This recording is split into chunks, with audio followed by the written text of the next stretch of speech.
a workshop with Maria and Joan and many of the attendees here in Hawaii a couple of years ago. And I think we left that theory on symbiosis workshop with so much momentum and energy that it's amazing that Maria kind of took the baton and kept it going, and here we are today. So maybe this is something we'll do every couple of years, but I think Maria will have more to say on that than I do. My job today is hard. I'm not talking about any data, and I'm certainly not a theoretician, but my fun is working with theoreticians around complex post-microbiome questions. And that's what I'd like to sort of introduce as a big concept piece today to get us excited about holobiont biology and the potential for where the field is right now. And hopefully it generates some ideas from folks smarter than me about where to take it from here. And so let's bring that all to the table. And so in the spirit of getting interesting, I just want to start off with one of the luminaries' quotes that I find as an anchor for where post-microbiome biology is right now. And I think I passed it because I'm using too many clickers at once. Okay, so this is a quote from Carl Woese. And Carl Woese says here, "Science is an endless search for truth. Any representation of reality we develop can be only partial. There is no finality, sometimes no single best representation. There is only deeper understanding, more revealing and enveloping." This is a quote from a paper in 2004 called A New Biology for a New Century. And before the microbiome revolution occurred, in many ways, Carl Woese was predicting this coming revolution of microbiome science. And I find it fascinating that he has often been, in this paper, quite right about where the field is, where it's evolving to, and why we need more focus in the areas that we're talking about today.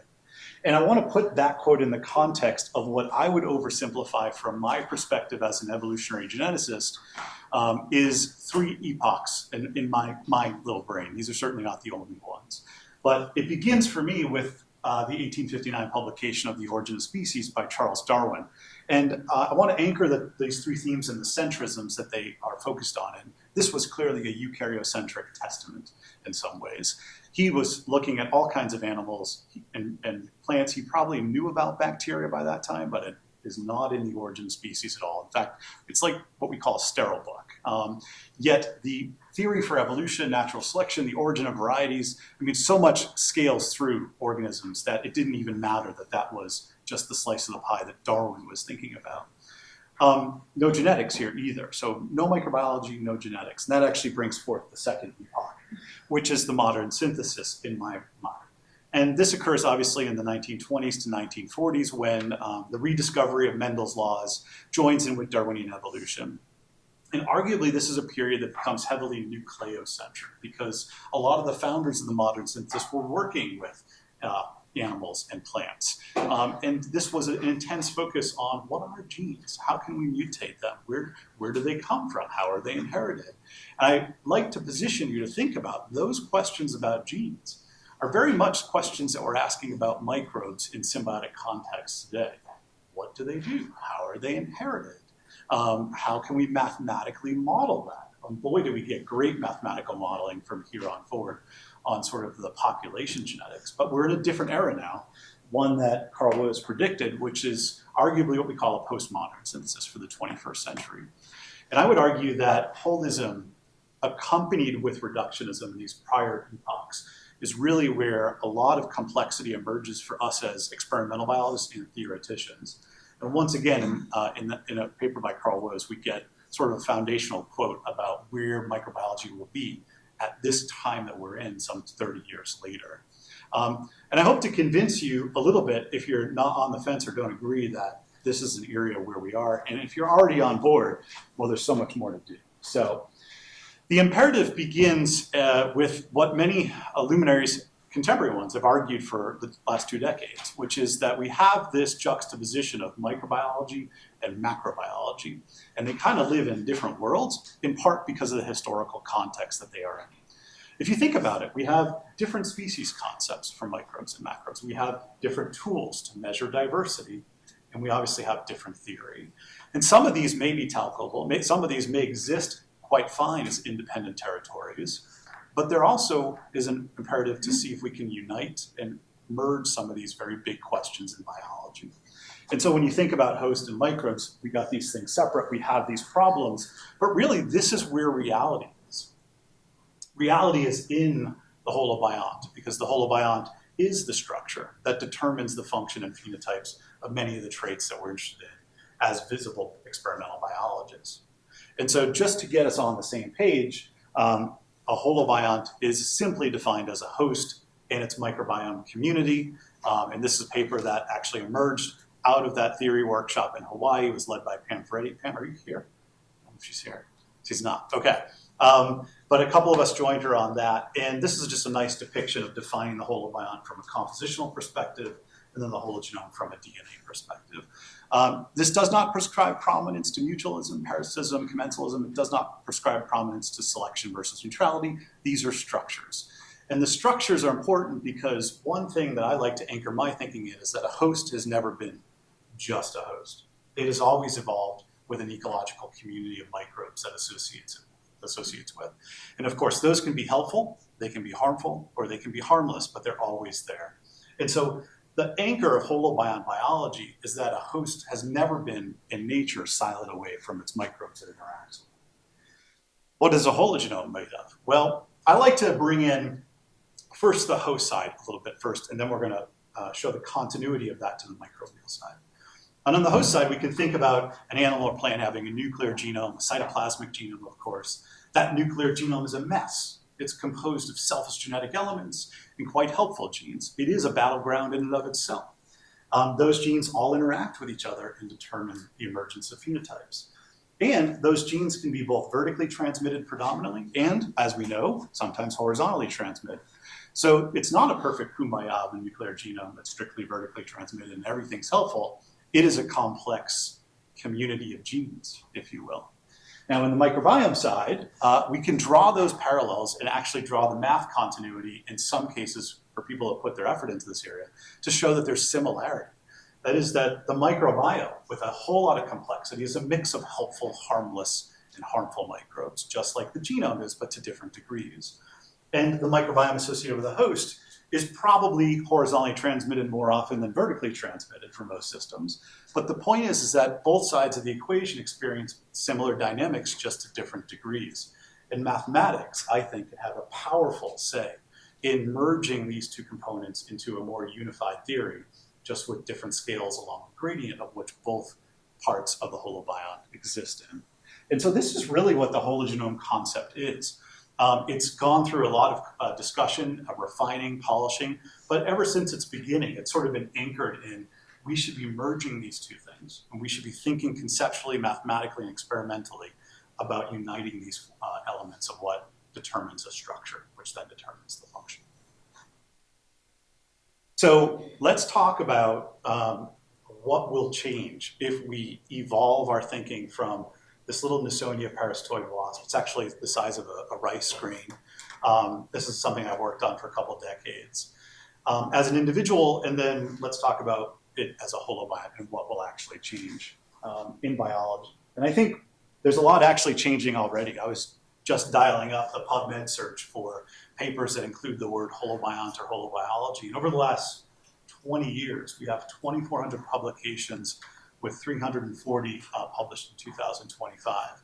And so this is a field that's clearly gaining attention, it's grabbing momentum, and I still think it's early because the modern synthesis was something that began in the 20s and 30s, but it continued for a century.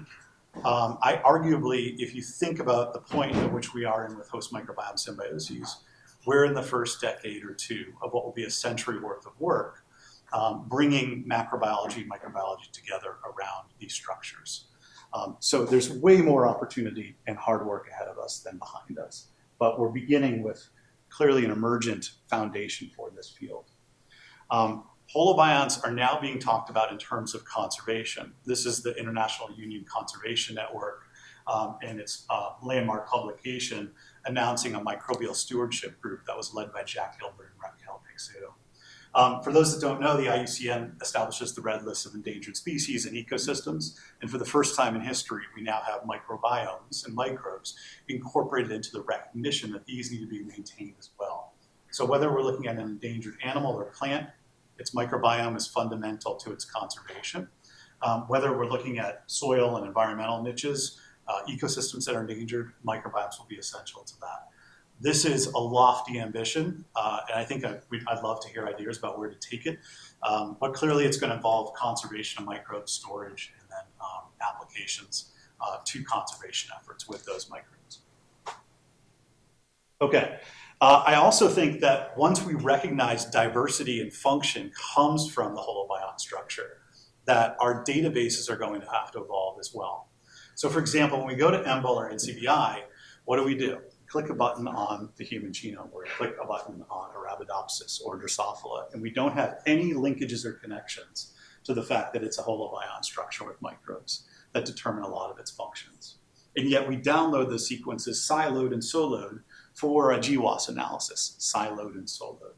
I think in a real world, we would have databases that interconnect microbes and hosts right through these databases so that it's all there. When you land on the microbe page, you land on a place where you can click the host it lives in. And when you land on the host page, you can click which microbes it belongs to, and then gather all that omic information together. This is not a one-person goal, so I leave it humbly to the rest of biology to kind of orchestrate and get around, but it is something to advocate for, and maybe we find the right partners to do. So that means that we'll have essentially a holo-omic set of information combined with holobiont taxonomy integrated right into the databases that we all regularly use. And until then, we just make it harder on ourselves to kind of gather that data. And the point of these databases is to make our lives easier. Okay, so this is in some ways beginning. There are already a few initiatives that existed over the last decade or two around storing holobiont, hologenomic information. In Copenhagen, out of the Center for Evolutionary Hologenomics, they have an Earth Hologenome Initiative in which they'll take your samples and sequence them for you and provide back host and microbial genomic information. There's been some effort in Drosophila where there's been a series of papers where they're studying natural populations and collecting hundreds, if not thousands, of natural populations and sequencing right through the fly genome and their microbiome and storing that information together in what they refer to as the whole genome of Drosophila melanogaster in order to benchmark phenotypic traits and variation against the fly genome and its microbiome. And then for the marine folks, the Terra Expeditions has been a long-standing effort to sequence marine life and gather hologenomic data from that. So this is where it begins, though. This is individual interest groups sort of building their own holobiont reference databases. And I think, ideally and with time, we will fully integrate this for everybody, maybe with a big investment from a company like NVIDIA or Google that wants to do something big in the life sciences. So if anybody has connections, we should be making pitches to develop this. I've tried, but it's been just little tries. All right, so once we have those reference databases, then we can move into genotype-phenotype relationship. And we love this whole concept in biology, but to use one of Joan's words, really what we need to do is take the hologenotype and match it to phenotype, not just the genotype, because that, in many cases, is where reality stands for trait variation. So we should be doing hologenotype to phenotype relationships. And with that, that simply means obviously taking genomic information or omic information from the databases and mapping variants to those traits from both a host and microbiome side together. Now, this is traditionally done through the lens of one genome, right? Biology existing with quantitative genetics for a very long time, and it's been super successful. But we all recognize that when we do quantitative genetics in our visible life world, we're doing one genome variation against the trait. Single genome focus, missing heritability problem, and often insufficient. So this is missing information if we use a quantitative genetics approach only, and it's sloppy and noisy at worst, because we're just throwing everything into this quote-unquote missing heritability mapping that we don't know where it goes. So the next step would arguably be to do something like quantitative hologenomics, where with those cumulative information and databases and ease of pulling that information, we submit it to a program that does quantitative hologenomics, essentially mapping trait variation to the host, trait variation to the microbes, and then the intergenomic effects, the epistatic effects, both within a genome and between genomes, that will govern more of the variation together than on its own. This is, again, where reality sits for nature, and yet we don't quite have this established yet. There are a few papers that have come out in the last year or two that are scratching the surface, coming up with names for this stuff and trying to do it.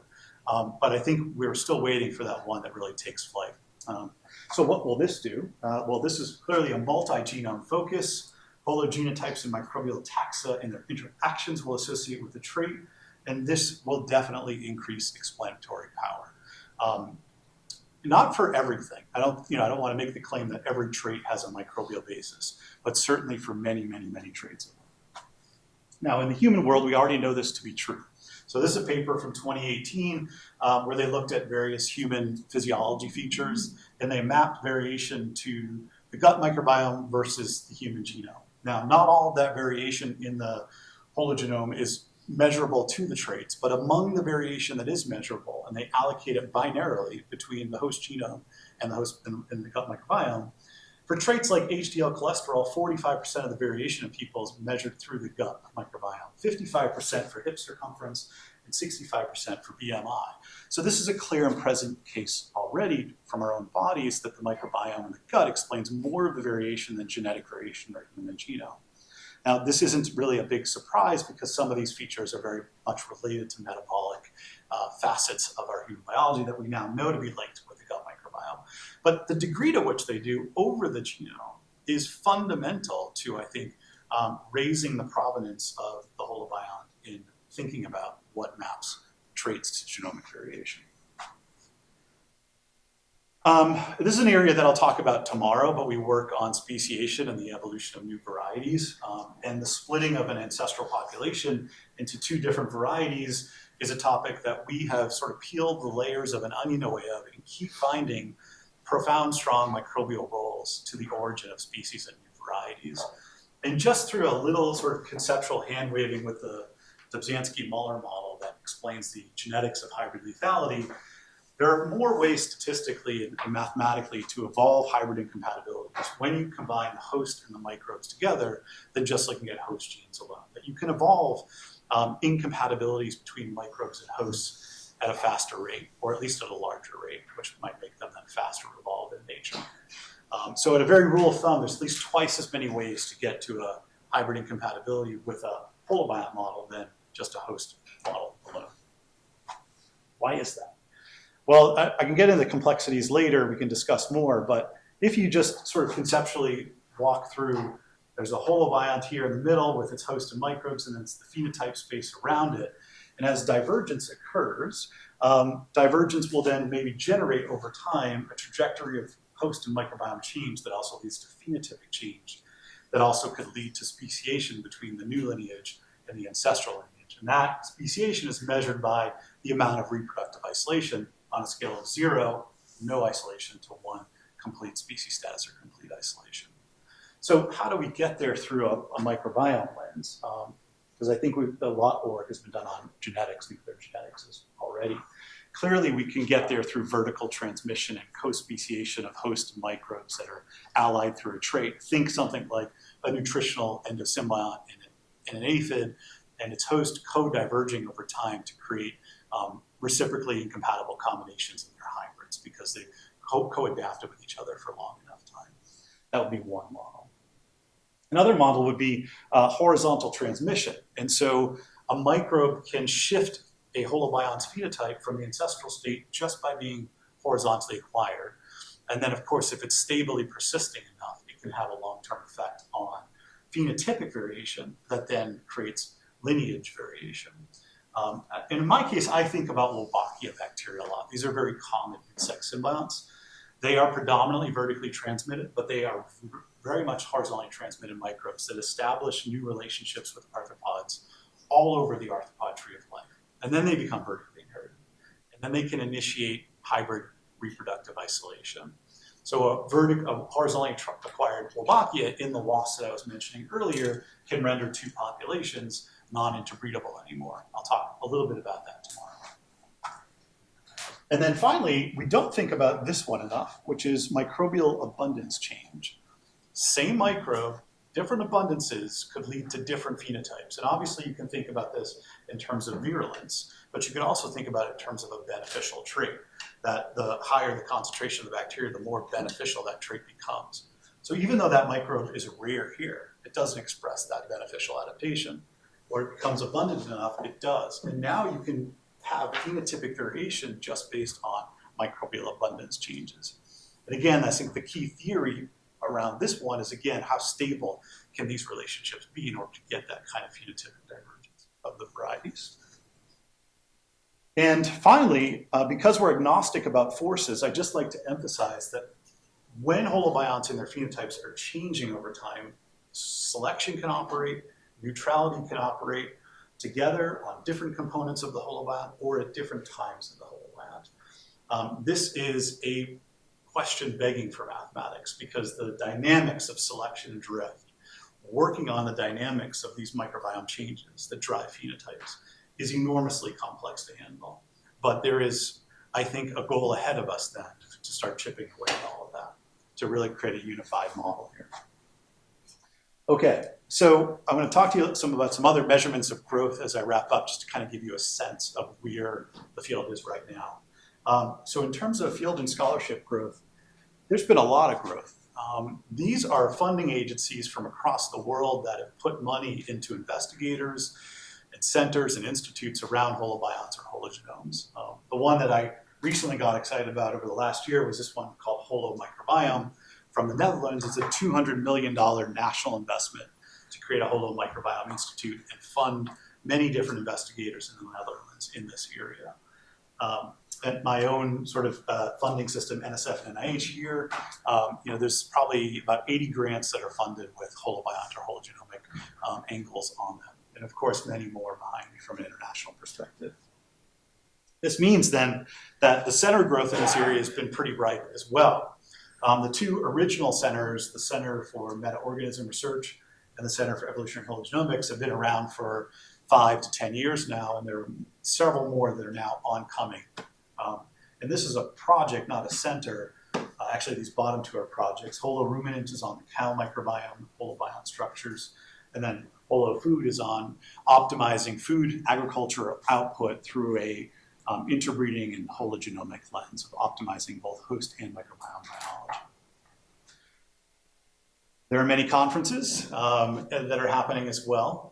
You'll draw your attention to Maria's head right here, Joan right here, Lisa right here, and several of you are in this picture.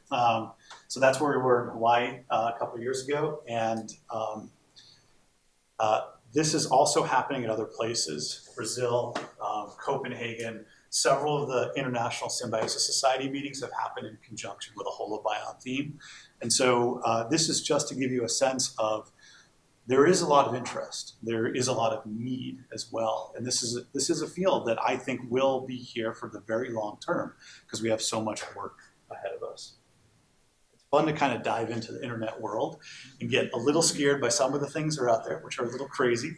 But then there are beautiful ones, like the fabric of life through a holobiont lens. This is a holobiont clothing piece and show. This is a hydra with glass and emphasizes the holobiont structure through green algae that represent the photosynthetic capacities of hydra. And this is a flower petal vase that represents the delicacy of life in a kind of holobiont theme. And I'm not putting words in these mouths. These are the ones that they use. Margaret McFall-Nye has carried the torch for a while about education needing to be changed and really redoing intro to biology through the lens of holistic macro and microbiology united, that we don't start from a eukaryotic cell and get to the microbes at the end. We start with the real variation, the base of the biosphere, the microbes. And so that means changing our textbooks to ones that are more holobiont-centric, to ones that offer accreditation in this area rather than giving our intro to bio students in high school and undergrad really a very low-level microbiology education.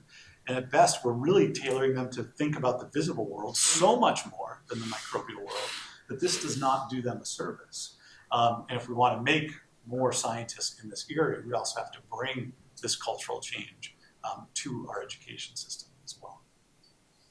All right, I think I'm on time. I want to end with another quote to hopefully set the stage for the rest of the meeting. Scientific advance is a succession of newer representations superseding older ones, either because an older one has run its course and is no longer a reliable guide for a field, or, and I think holobionts fit into here, because the newer one is more powerful, encompassing, and productive than its predecessor. And so with that, I can see my time is up, and I thank everybody for listening. Appreciate it.